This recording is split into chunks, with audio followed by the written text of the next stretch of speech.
Shit. Uh-oh. Oh, man. Hey, my name is Bilal. I'm with Welcome to Dignity campaign. We have some new Yep.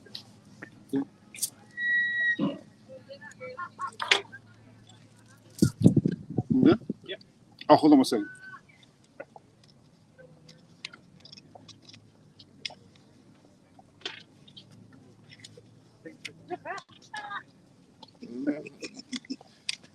Okay. Peace and blessings, love and light to everyone. Thank you so much for joining us here today. My name is Jumaane Williams, public advocate of the city of New York. I want to thank all my partners who are here representing New Yorkers, Congress members, Clark, Congressman Nydia Velasquez. We have many advocates who are here as well, who joined us today, who have been in the fight in New York, in D.C., and nationwide for many, many years. I also want to thank Mayor Eric Adams back home, who helped to elevate our agenda at a press conference in New York this morning. Also want to shout out Tiffany Raspberry, who's here from the mayor's office. We wanted to make sure we came down for several reasons, just for a framework. One, the migrant crisis, the asylum seekers, has been off of the media for a few weeks, for a few months, and we're concerned because the situation is no less dire than when it was in the media cycle. And we know New York City is getting 100, 200 folks still every single day. And that is going to increase exponentially after May 11th, after the change in Title 42. We want to make sure we get ahead of that. We also want to make sure we lifted up the issues of Black migrants and Black immigrants that often gets left out in the conversation. And so we came to DC today to have conversations directly with people who are making the decisions, to collaborate with executives and legislators from New York City to DC. In the last day or so, we met with and spoken with agencies like the Department of Justice and HUD. We have spoken with senators and representatives from New York and nationwide.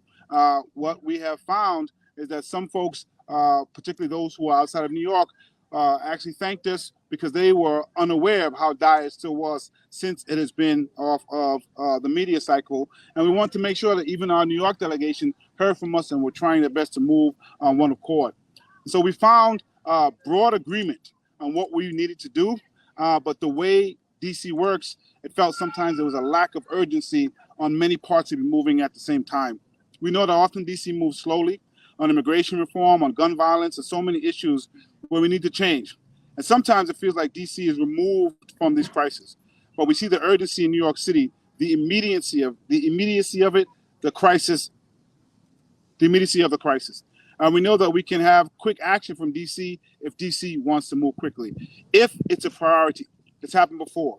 So in the immediate crisis, we're asking the federal government to support our newest neighbors, issue new TPS, temporary protected status, designations, redesignations, and extensions to immigrants from countries experiencing security, political, and or economic conflict, natural disasters, and health crisis, reduce the current 180-day waiting period for work authorizations to reduce case backlogs for asylum seekers, uplift dignity, not detention, cease all contracts with private immigration detention centers, repeal mandatory detention, stop family detention, and prohibit solitary confinement, and pass the New Way Forward Act.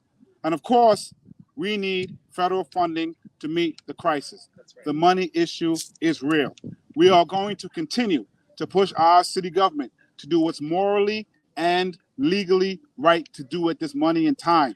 But we have to explain that it is unsustainable without the resources that we have to have. The issue at play here goes beyond the asylum seeker crisis to underlying infrastructure.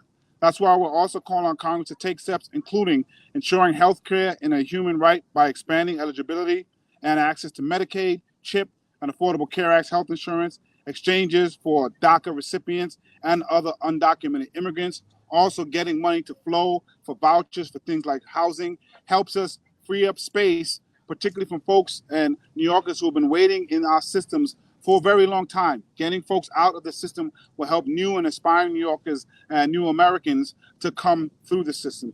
We also are trying to get other municipalities to open up their space as well, across the country, but also within New York State, asking the governor to encourage other municipalities to open up space to help so we can spread the loving nature of who we are to make sure folks are arriving here and living with dignity. We further need to pass reforms, including pathways to permanent residency and citizenship, as well as clear the family and employment-based backlogs, recapture unused visas, eliminate lengthy wait times. Programmatically, we are calling on the administration to increase funding for language accessibility and immigrant integration, uphold the Fair Housing Act regardless of immigration status, reform immigration courts and fund legal services, process individual taxpayer identification number for all, enabling those without social security numbers the opportunity to file taxes. Here again, we want to bring up particularly immigrants who are coming from places like Haiti, like West Africa, who often have problems at the border with language access. We're asking folks to put a tracker system in electronically and on the paperwork where you can just put on there what language folks speaks that will make it easier as they move from space to space. Speaking of taxes, I want to say this. The burden of New York City finances that the mayor laid out is real. At the same time, cuts are not the answer, either to services being provided to asylum seekers or existing programs to New Yorkers who have been here for a very long time. Cuts, fight for resources, or mean we have to be clear when we're speaking about this, that we are speaking in a way that is not pitting people against one another. We can't do that. We can provide everything that everyone needs. In fact, many of these issues have existed pre-asylum seekers. Had Congress moved, had DC moved, had other people moved, we would have fixed it, and it would not be as acute as it is right now. We can't leave anyone out of this conversation. We can't leave anyone without the supports they need. Back in New York City, it is Immigrant Heritage Week, and I am the son of Black Grenadian immigrants. So many of us here today and back home in New York come from immigrant backgrounds and have our own immigrant heritage story. The asylum seekers arriving in our city have their own stories as well, a part of New York's, and we have an obligation to do all we can with all we have, to uplift their stories, voices, and needs, and meet them with action. What we do now is going to be the immigrant story that generations tell of what happened when they came to America, when they came to New York. With that, I want to first call up our congressional reps who I know I have votes to go to. So first I want to call up Congresswoman Clark, who was very helpful, appreciated, and also chairs the Caribbean Caucus. Awesome. Thank you so much. Let me thank our public advocate for bringing the fight here to Washington, D.C., but I'm just going to give him a little schooling. We do things by seniority here. And there is a woman who is from the great state of New York who has been a leader on immigration even prior to me coming to Congress, and who has been a mentor to me. And I'd like to bring to the fore at this time, Congresswoman Nydia Velasquez. So just so I know, I was doing it who came first. That's what I was trying to do. But my bad. Seniority. Seniority. That's why I'm a city elected. Well, I gotta tell you that I made it here. I was in my car waiting because I didn't see anyone that I could recognize. But of course, Yvette was here. And I came here and I look at her and I say, "Are you Yvette?" Well, her new look and her hairstyle, I love it. I love it. Congratulations. Jumaane, thank you so much for coming down and make the case and be part of our efforts here in Washington to tell the American people since when we lost our way. We cannot allow for this to happen. We have to continue to be the beacon of hope for so many migrants and immigrants who came to the shore seeking a better life for themselves and their families, and to contribute to America. So the federal government, and I want to thank the mayor, because on this issue, he has been amazing.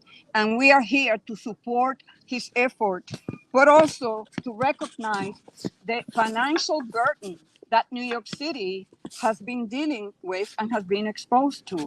The federal government must take responsibility for caring for people exercising their right to seek asylum in the United States of America and provide states with the resources they need to respond to this crisis. And Jumaane Williams discussed and mentioned so many actions that can be taken. And I just want to echo and be supportive of every of the actions that you mentioned. But with more federal funding, we can help expand shelters, provide legal aid, and ensure that asylum seekers that have basic needs like adequate clothing and food are met. Increased funding at the federal level is necessary and will help our city meet this moment, but it's not a permanent solution.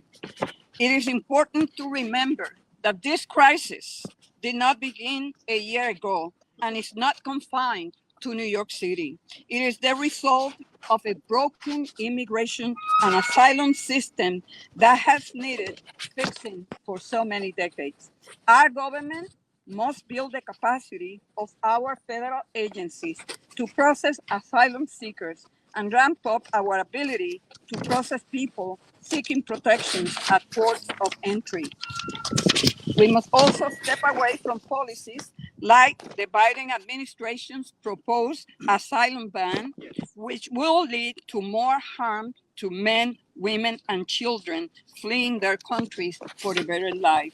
I look forward to working with my colleagues on the local, state, and federal levels to meet this moment and ensure New York City remains a beacon for people worldwide dreaming of a better life. Thank you. Thank you so much. Don't get me in trouble. All right. Okay, I'm up now.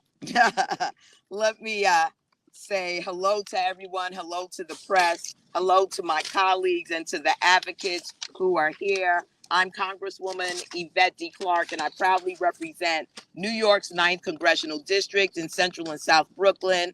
I'd like to thank our public advocate, Jumaane Williams, for inviting me to speak here today to bring the federal perspective to this gathering. We live in a country where everyone's family has at some point chosen to come to these shores seeking freedom or a better life, with the exception of the enslaved African and the indigenous people. That's why we are here. We hear American politicians, even Americans themselves, say, love to call themselves a nation of immigrants. It's been nearly 250 years since the founding of our nation, and still America has managed to maintain that self-image, whether through forced migration of millions of African slaves, restrictive immigration laws based on unjust fears of inferior races, the nativist movements that encouraged immigrants to assimilate or leave. But the true reality of America's immigrant heritage is much more complicated beyond myth. It stands as the fundamental truth of the history of our great nation. The truth we understand our nation's immigration system today is impossible without knowing who's been kept out, let in, and how they've been treated once they've arrived. As it stands, our immigration laws have not been updated in more than 30 years. This has kept families apart for decades, limited our ability to attract and retain top talent, and forced millions of people to live their lives in a perpetual state of uncertainty. The values, courage, and tenacity of people seeking the opportunity for a better life should guide our effort to support the immigrant community. And as a daughter of Jamaican immigrants, I'm uniquely familiar with the intestinal fortitude required to make the arduous journey and work every day to achieve the American dream, despite systems in place to exclude and to castigate. As a senior member of the House Homeland Security Committee, as co-chair of the Congressional Black Caucus's Foreign and Immigration Task Force, and a founding member of the House Committees, Caribbean and Haiti caucuses, I have seen the glaring inequities and civil rights violations plaguing our immigrants in this nation. So let me be very clear. Our immigration system is broken. and I will not relent until our immigration system reflects a modern and equitable approach to this issue. The time has come for the values of our nation to be reflected in our immigration policies. We need innovative policies to support and community support to reimagine the immigration system in a humane, just, and fair manner. I am proud to stand here with my colleagues to demand additional federal aid to address the asylum seeker crisis. And let's be clear, this is a crisis, not at our southern border, but here in our communities and neighborhoods across this nation. We have a moral obligation to provide dreamers, TPS, and DED recipients with a real, manageable pathway to citizenship and permanent residency. Update the immigrant registry, clear the family and employment-based backlogs, and pass comprehensive immigration reform. They came here fleeing everything from political and economic conflict to natural disasters and health crises. They came seeking a better life. They came and made this nation a better and more prosperous place. We are a nation of immigrants, founded by immigrants. So we must do better for our immigrants. In closing, happy Immigrant Heritage Week. And let me just say to our public advocate, to our mayor, Eric Adams, job well done.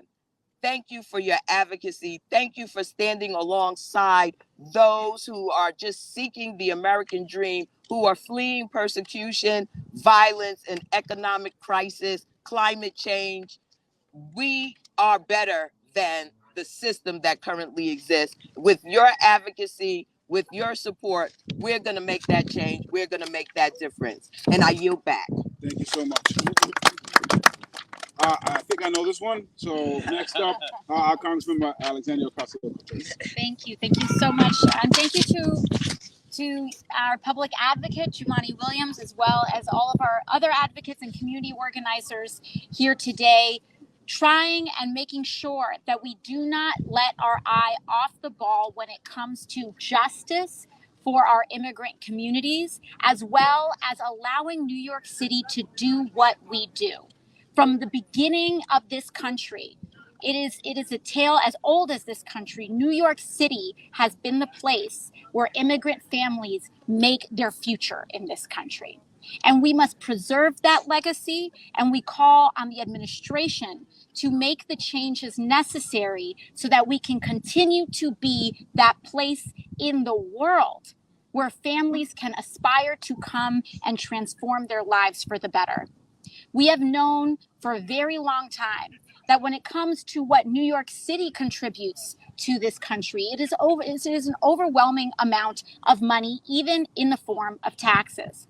So when New York City requires that help and that assistance so that we can welcome immigrant families and do right by them, it is the right thing to do to provide those resources to us. We are experts. Our city is experts in welcoming immigrant families. I would rather these families come and make a place and contribute to New York City because they are valuable. They have so much to offer. And we hear that from our families, from the immigrant families here as well. And one of their biggest requests, let us work. Let us work. These families themselves, they say, we don't want to rely solely on our systems of and entirely on systems of public assistance or shelters. We want to work. We want to contribute to this city starting today. And so one of the many asks is to have the Biden administration provide and lower the wait time for work authorizations as these folks continue to build a life here. It's also what New Yorkers want and what our industries want. So many industries, from hotels and hospitality to beyond, are also telling and calling on the Biden administration, let us hire them. Let us accept their work and their labor in a dignified and equitable way. They want to pay taxes. They want to start a life. So who are we to get in the way of that when both American citizens who want to accept them, And the folks who come here who want to contribute are all on the same page. It is a no-brainer. We are here as New Yorkers and we are asking the administration, let us do what New York does. Let us allow people to make an American dream here because we know what results from that. That is why New York City is the greatest city on earth, because of our support, our acceptance of immigrant communities. And it always has been the case, and we are fighting for that to continue to be the case. So with that, I yield back to the public advocate. Thank you. And of course, in the seniority rank, next up our Junior. Congressmember Dangle. Freshman. Right, freshman. Thank you, guys. Public Advocate Jumaane Williams, it's great to have you in Washington on the grounds of the Capitol. All of the other advocates, it's really nice for you to come to highlight what is such an important issue right now in our city and across the country. As the home of tens of thousands of migrants right now, New York City has welcomed our newest neighbors with open arms, and that is something we all should be so proud of.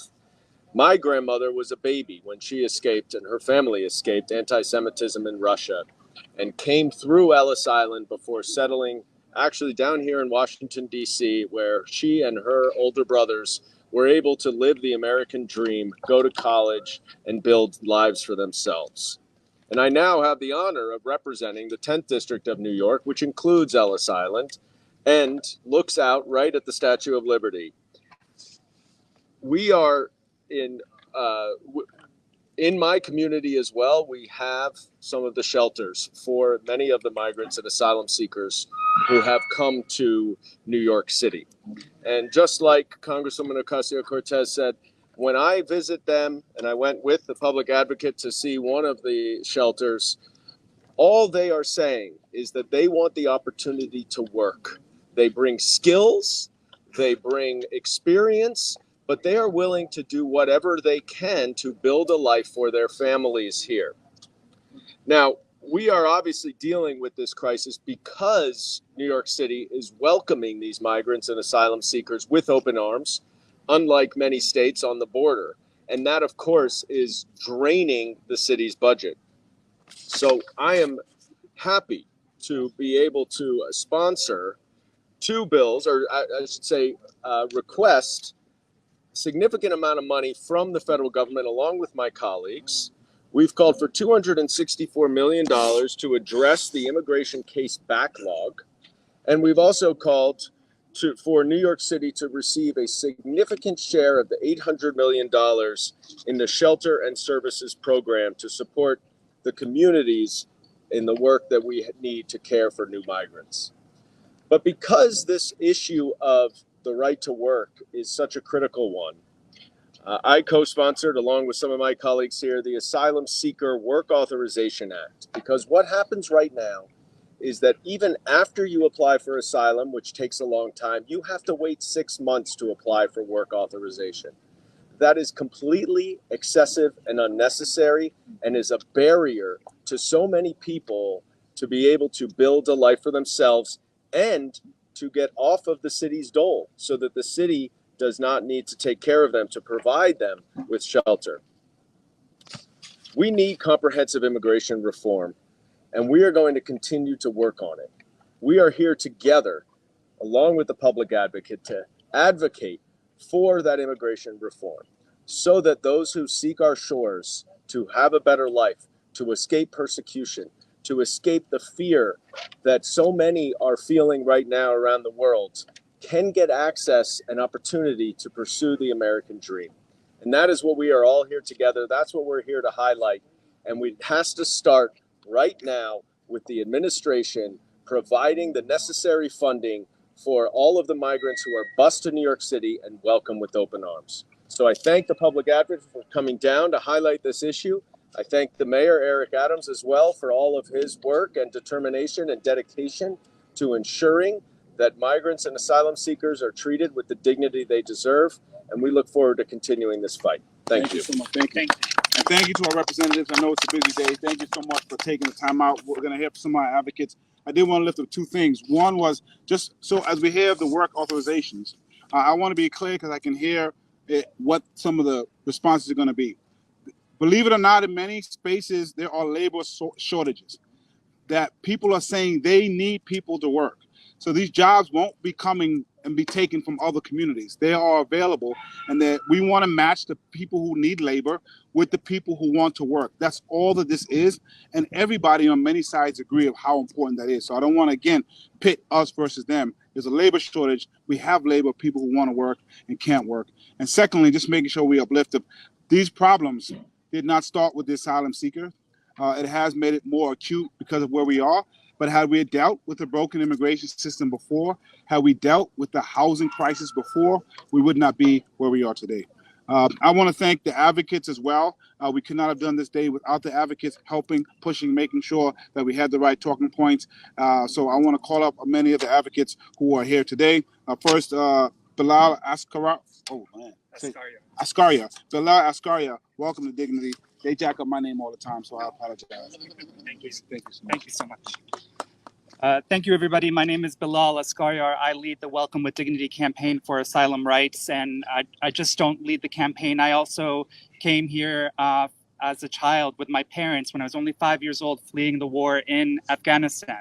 So my family sought asylum here. We represent the success of the asylum story in the United States. It is a privilege for me to stand in front of these representatives and elected officials today, speaking to you because my family was given a chance that so many people today are not. When we boil it down, the American people show us day in and day out at the local level what it means to welcome people with dignity. From people like my first grade teacher, Mrs. Street, who, when I showed up the first day of school, not speaking English, not knowing the country, set aside books for me, a little special place for me, and gave me the extra attention that I needed to learn English and become integrated into that classroom. Since then, I'm here now in front of the United States Capitol, advocating for people who are seeking the legal and human right to seek asylum. It happens in places like in my own neighborhood in Baltimore, where I found that one of my neighbors was tutoring Afghan kids who had fled the fall of Kabul into English, and another neighbor who was raising money to purchase a bicycle for another person seeking asylum. We are at our best when we live up to New York City's example, and I want to thank the Office of the Public Advocate for your advocacy today here. I also want to humbly offer a little bit of a correction. This isn't a crisis caused by asylum seekers. The asylum seekers are not a crisis, right? The crisis is the people, the elected officials who are using people seeking asylum as political pawns, right? People who are busing people, sometimes without their consent, to across the country, and not seeing them as human beings. We know that when we welcome people with dignity and we implement the solutions that we have collated on our website, welcomewithdignity.org/solutions, family case management, dignified reception model, and integrated community solutions, that people seeking asylum can thrive like I have. And so I want to thank everyone here today for their advocacy, for coming down to DC. Jumaane, thank you for leading this effort, and thank you again to the members of Congress. We can welcome people with dignity. Thank you. Thank you so much. Next we have Dr. Henry Love from WIN, Women in Need. Thank you, Public Advocate, and thank you to all the members of Congress who are here today with us. I am proudly the Vice President of Policy and Planning at Women in Need, WIN, which is the country and New York City's largest organization providing supports to families and children experiencing homelessness. Every night, WIN serves about 6,000 people a night, and that includes over 270 asylum-seeking families that came just in 2022 alone, including over 700 children. Before the winter started, we started to provide our families seeking asylum with over 1,000 winter coats. 700. And we are just one provider. And last month, we began our legal clinic series, which has screened hundreds of our residents to understand when their deadlines to apply for asylum are, and help them build their cases, and will hopefully support them as they apply through that process. And this is incredibly important in terms of all those topics that were mentioned earlier, work authorization. For so many of our families, the reason why they came to New York, the reason why they want to do better for their families is through work. And so it is imperative that we came today to represent our hundreds of asylum-seeking families that are pleading for the right to work. We are here because the homelessness crisis and the immigration crisis are one and the same. They are not separate. Over half of our clients are immigrants, with 1/3 of them being asylum seekers. Homeless families need housing, simple. And our newest New Yorkers' only choice is shelter, and they have no option to get out right now. They don't qualify for any types of benefits, SNAP, housing vouchers, and they can't work. So what we're calling for is the passage of the Asylum Seeker Work Authorization Act, the funding of at least $650 million from the emergency funding to reimburse providers and municipalities like New York City that are supporting asylum seekers in their times of need. And I want to be really clear about these families. These families have young children. They are fleeing imaginable violence. We had the opportunity to talk to our clients who were fleeing horrible violence in Venezuela and Honduras. You know, one mother who had to leave her 4-year-old child behind and travel through the jungles of Central America with her baby in tow as she was also pregnant to come to the border and then to be re-traumatized at the border and then be shipped to New York City as a political pawn. These are the stories that we're hearing. People seeing their children as they cross the border floating and they're crossing the Rio Grande, seeing their baby float and thinking their baby is going to die. These are people who want to work and want to do better for their families. They're not evil, bad people. They're not criminals. They want to work. And so I'll stop there. But again, thank you so much to our public advocate for allowing us to be here to represent so many of our clients. Thank you so much. Appreciate it. We have Ronald Clark from Baji. Thank you to the public advocate and his staff for making this event and today happen, and the past few days of advocacy on the Hill, and also the congressional leadership for all the work that they're doing on this matter. I apologize in advance because I'm reading off my phone. So again, my name is Ronald Claude, and I'm the Director of Policy and Advocacy at the Black Alliance for Just Immigration, also known as Baji. We're here today to ensure that we are centering Black immigrants in our advocacy. And so here is a brief snapshot of the reality that Black migrants in this country face and what we need to work together on in order to address those issues. In the United States, Black immigrants who have contact with the criminal legal system have a 76% chance of being deported compared to 45% of the immigrant population overall. And if you're Caribbean, it goes up to 83%. Black immigrants make up only 5% of the undocumented population in the US, but make up 20% of the immigrants facing removal based on criminal convictions. Black migrants pay the highest bonds, spend the most time in detention, and are 6 times more likely to be placed in solitary confinement, which is especially true for Black LGBTQ members. We can't address the immigration system if we don't address the disparate treatment of Black migrants. So that's what we wanted to be here today to center. We wanted to make sure that as we are talking about solutions and immigration policies that would address the situation at the border and in New York, that we don't forget that there's an acute crisis that is happening to Black migrants that needs addressing as well. And I'm proud and glad to be with our public advocate who understands that and the congressional leadership behind me that are working on that matter specifically. So short and sweet, but I thank you for your time, and I'll pass it on. Thank you so much. Yes, thank you. And last up, well, we want to acknowledge Oliver Moreno from the Immigrant Legal Resources Organization. So thank you so much for everybody for being here. We got a couple more meetings to go, but happy. I don't know if there's any questions or anything like that. Okay. Peace, everybody. Thank you. Oh, I also want to shout out Fabio Mendieta. I want to